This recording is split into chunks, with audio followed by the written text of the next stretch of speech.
Tonight, SES units across the Flinders district prepare for possible flash flooding. And from Whyalla to Peterborough, our local council election coverage continues. Would-be mayors speak on issues important to the regions. From our 7 Spencer Golf Studios, your nightly news with Madeline Kerr begins now. Good evening, thanks for joining us. A potential flooding event in the Flinders district between Port Pirie and Hawker is tonight still in place, with isolated rain across the region today. The SES says at the moment their biggest concern is for campers who aren't familiar with the Flinders area, especially if they're camping in or near empty creek beds. The emergency service wants to make it clear just because it's not raining where you are doesn't mean you're safe, and that water can virtually appear out of nowhere from kilometres away. Earlier today, there were sandbag filling stations in Port Augusta, Port Lincoln, Tumby Bay and Corn, ensuring locals protect their homes in the case of a flash flooding situation. Additionally, a strong wind warning is still current for the Spencer Gulf, and we'll have our full weather report and forecast coming up a little later in our bulletin. Continuing on with our coverage of the local government elections, tonight we take a look at how Whyalla's mayoral candidates intend to accommodate large industry projects coming to the city.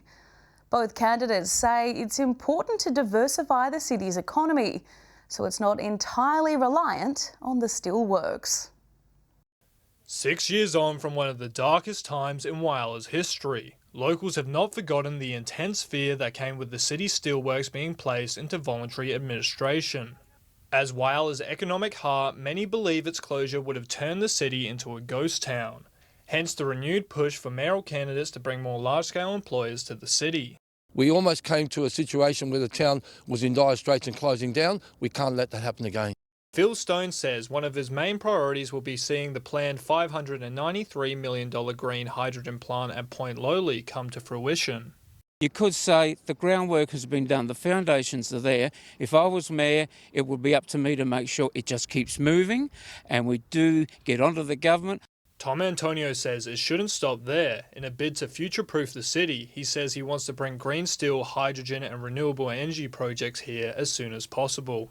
We have to make sure that we advocate strongly with federal and state politicians and to bring new industries into the town and put more feathers in our cap. We can't be a one-horse town. But Phil Stone says council has to be smart about how they do this, saying he will ensure that Whyalla's infrastructure can support these new operations. We do need more housing. That's already been identified, and I think some of the industries that are going to be involved, they have also identified that with the government. So altogether, we would be pushing to get more affordable housing in Whyalla. It is needed.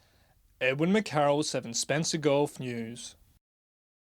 With less than 2 weeks until postal voting for the local elections gets underway, time is running out for candidates to put their case to the public.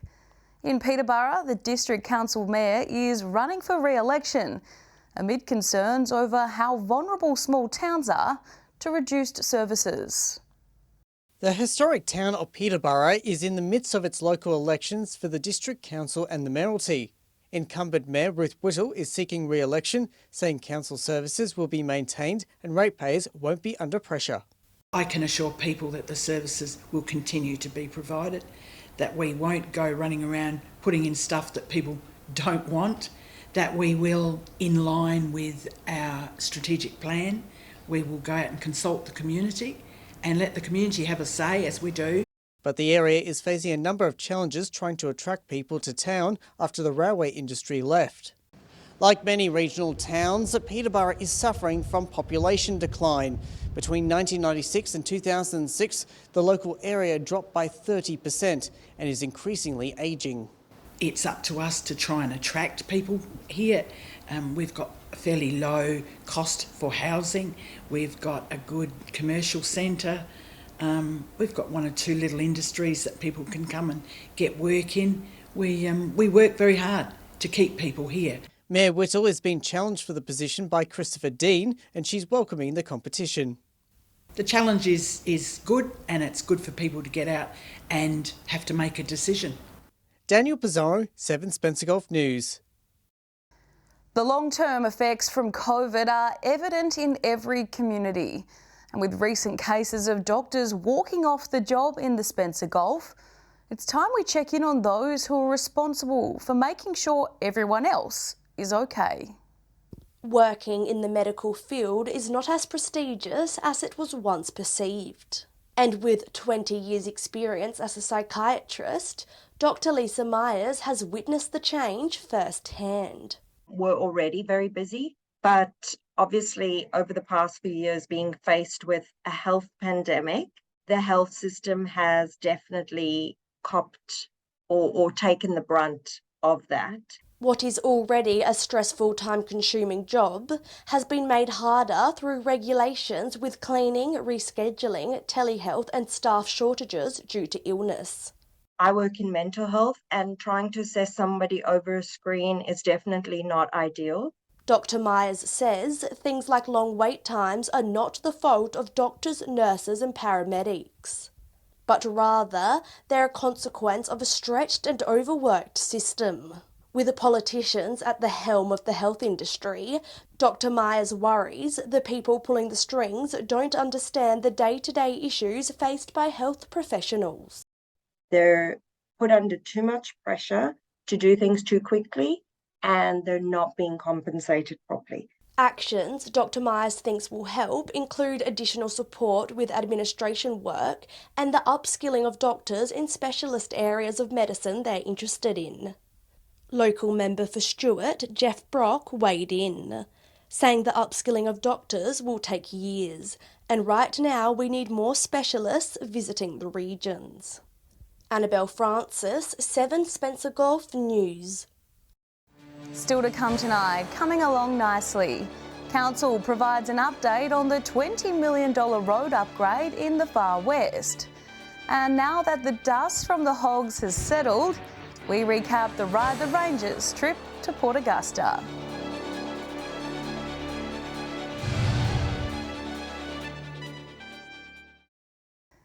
Welcome back.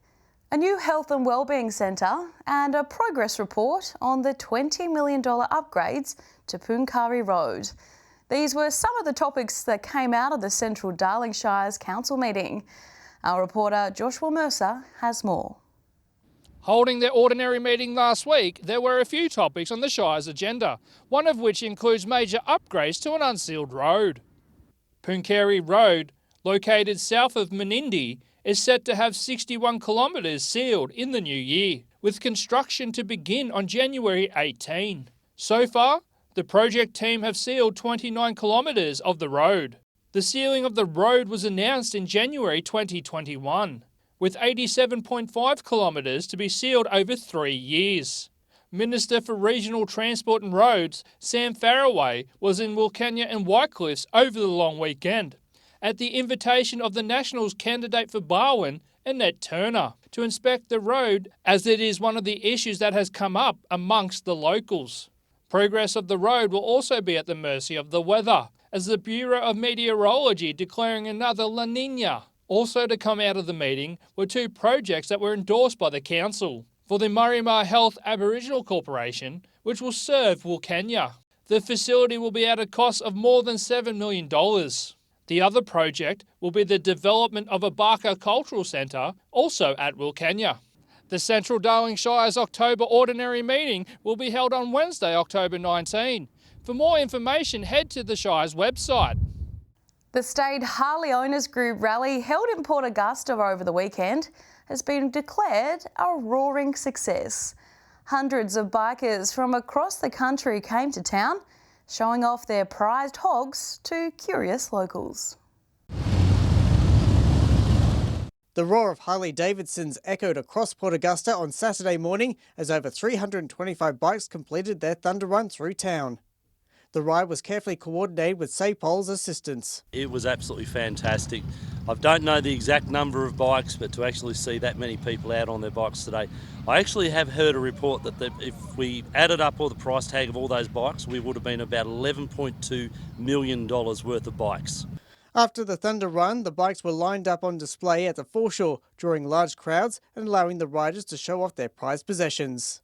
It's good to see the locals out and supporting the Hog Australia, and also supporting those that have put it on. So it was good to see the locals out, and the little kids enjoyed it. They're all waving, and even the oldies, they were giving a big wave as we rode past. So that was really cool to see.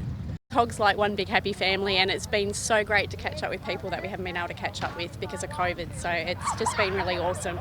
Later, a Gincana event was held at Central Oval, including helmet throwing and slow racing, which is exactly what it sounds like. Just something fun on the grassed areas, just everyone has a laugh at each other, which you would have realised.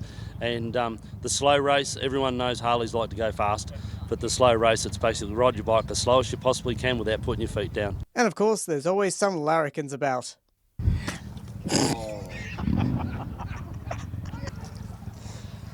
And that's exactly what I've got to put up with in life. The bikers also thanked South Augusta Football Club for their catering services at a massive dinner on Saturday night before hitting the road again on Sunday. Daniel Pizarro, 7 Spencer Golf News. Stay with us after the break. Satellite-reliant areas in the far west to benefit from a Wi-Fi boost from the state government. And a former world #1 returns to the Spencer Golf to mark half a century of the Whyalla Squash Club.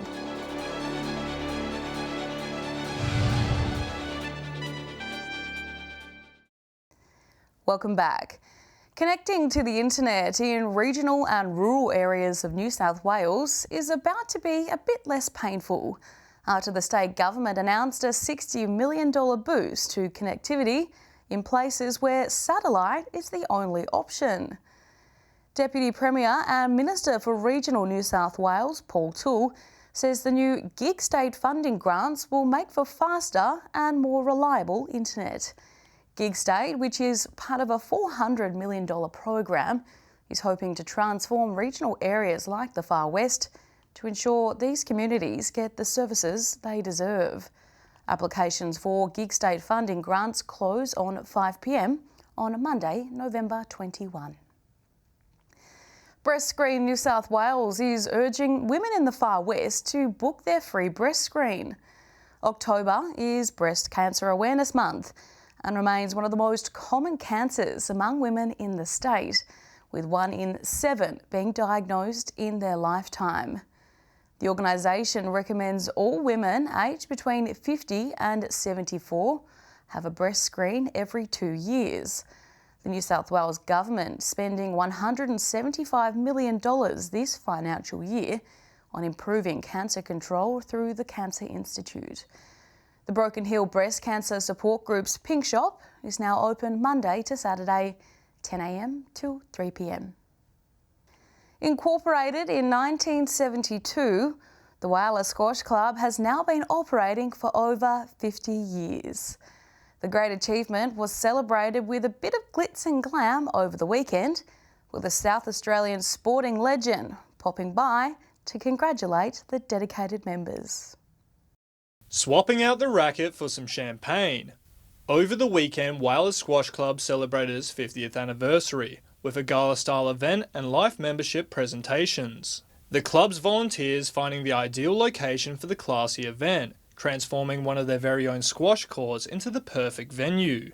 Good atmosphere. Why not celebrate it on a squash court? I think it's fair. I can't believe the setup. Actually, it looks great. Chris Dittmar, formerly ranked as the world's #1 men's squash player, attending the event. With a special connection to the club, the famous sports commentator says it's great to see the Whyalla squash scene still going strong. We have had a lot of tumultuous times over the years, but we're proud to say we've survived and are now stronger than ever. The club was on its knees, financially it was doing it tough for many years, and many people dipped into their own pockets to try and keep this club alive, and so this is a night for them to enjoy themselves and catch up with old mates. For me, there's a little bit of history. I actually came here many, many times as a junior to play, so I've got some great memories. And look, can I tell you that Australia-wide, a lot of squash clubs have actually closed down, and so it's magnificent to see the Whyalla Squash Club still going strong and still thriving. The club is inviting locals of all ages to come in and play a round of squash, saying their growing community will always accept new members. as far as the sport goes, I can tell you that squash players are the fittest athletes in the world, and that's not an exaggeration. They've been tested. So from a healthy point of view, from a fitness point of view, which the whole world's into at the moment, squash is a fantastic sport. It's the sort of the all-weather sport that's really intense, great for your fitness. It keeps the brain ticking over as well as the heart. Pop in one evening. We've got multiple days we open. We've got multiple activities we get involved with. Edwin McCarroll, 7 Spencer Golf News.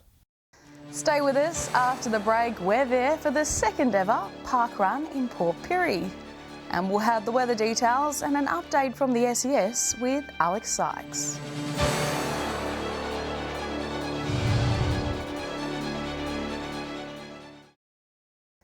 Welcome back to 7 Spencer Golf News. Park runs are free weekly community events that take place all around the world. And as of last Saturday, Port Pirie has jumped on the bandwagon. When looking at this turnout, you wouldn't think it was only the second time Port Pirie locals came out for the weekly park run event. Waking up early on a Saturday morning is never easy, but community members say it's the best way to kickstart your weekend. And everyone is welcome. And even though it's called Park Run, it's all-inclusive and it's not just for runners. So you're welcome to come and walk your dog, jog, spectate or volunteer. And that's exactly what the community of Port Pirie did. Some experience running in South Africa and in Adelaide. And it's been a very, very fulfilling experience for me as a runner and also as a volunteer. The initiation of Park Run takes time and effort. But fortunately, this was an event the council and community really got behind. Now all there is to do is to sign up. It's all as easy as going on the website, looking for Memorial Park Park Run and then registering for Park Run. And then you get your barcode and your ID from Park Run, which you will bring on Saturday for the event. Now that you're aware of the event and the enrolment process, we'll see you here bright and early Saturday morning, followed by a coffee at Cafe 124. Annabelle Francis, 7 Spencer Golf News. The fun keeps going in Broken Hill these school holidays with a mural workshop happening on Thursday. The workshop will run from 11 a.m. till 4 p.m. and includes a free lunch. Mural artist James Price will be running the show, and people aged 12 to 24 are encouraged to register. Participants will be working on design elements for the mural, things like concept drawings, pictures and even poetry, anything that tells a story, before coming up with the final design. Registrations can be done online by visiting the Broken Hill Art Gallery website. Time now to take a look at what's happening in the weather with Alex Sykes. Alex, a fair bit of rain around today. That's right, Maddie, particularly in Port Lincoln. Over the past day, we've seen bucket loads of rain, around 40 millimetres in fact. Rainy conditions in the Flinders district as well, with the potential for flash flooding tonight. Taking a look at some of the day's temperatures, 21 degrees in Port Augusta this afternoon, while a rainy top of 23 degrees and Broken Hill reached 28. Looking more broadly at today's weather map now, 26 degrees up in Cooper Pedy, 22 degrees in Port Pirie, 5 or so millimetres falling today, 18 in Kadina and Adelaide, just 16 in Port Lincoln with plenty of rain as we mentioned before. Taking a look at the satellite image now, a low pressure trough over the far west of South Australia will move slowly eastwards with an associated low pressure system over the Bight. The low and trough system will continue to move slowly eastwards midweek, then weaken as another cold front moves across from the west on Thursday and early Friday. Moving on to tomorrow's weather outlook now, and we'll start with the Gulf waters. Northeasterly winds 15 to 20 knots, becoming variable below 10 knots in the evening. Seas will be 1 to 1.5 metres, and south to southwesterly swell around 1 metre, increasing to 1.5 metres. Port Lincoln, possible showers set to reach a high of 20 degrees tomorrow, partly cloudy and 22 in Cleve.